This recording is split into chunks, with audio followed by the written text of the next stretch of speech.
presidente da República nos solicitou, e por assim cumprimos, que apresentássemos nesta data uma ação declaratória de constitucionalidade, em que nós estaremos, neste momento, apresentando ao Supremo Tribunal Federal um pedido para que possa ser restaurado os efeitos do decreto número 12.499 de 2025, que alterou as alíquotas do Imposto de Operações Financeiras sobre câmbio, crédito e seguros. Eu gostaria de lembrar que esta decisão do presidente da República, ela foi precedida de um amplo estudo técnico jurídico solicitado a mim, diretamente pelo excelentíssimo senhor presidente, na semana passada, em que nós pudemos, a partir de dados solicitados por esta Advocacia Geral da União ao Ministério da Fazenda, realizar um amplo estudo a respeito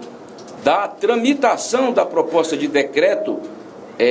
presidencial, desde o Ministério da Fazenda, passando pela Casa Civil da Presidência da República, até a adoção deste decreto presidencial pelo excelentíssimo senhor presidente da República. Também tivemos a oportunidade de estudar a tramitação do decreto legislativo número 176/2025,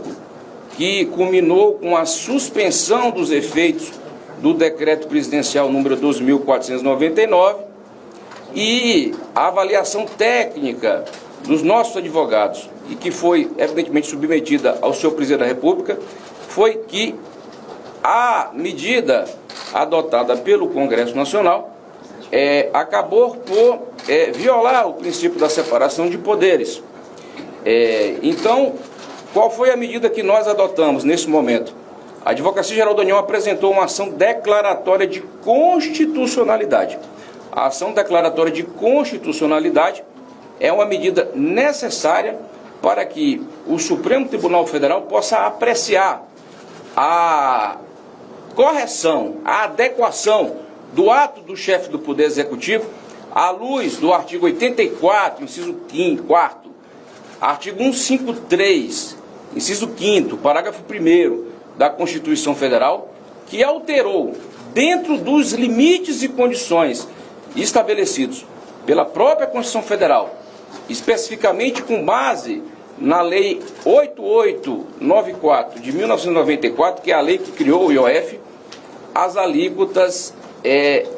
do Imposto sobre Operações Financeiras. Nesse sentido, considerando que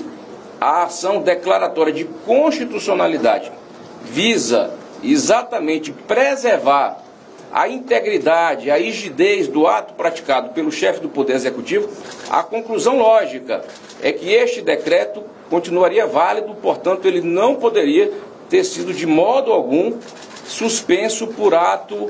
do Congresso Nacional. É importante dizer que durante o estudo que foi realizado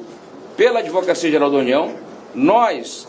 analisamos de forma muito cuidadosa, de forma muito detida, a jurisprudência do Supremo Tribunal Federal. E a jurisprudência do Supremo Tribunal Federal, ela é forte, firme, no sentido de que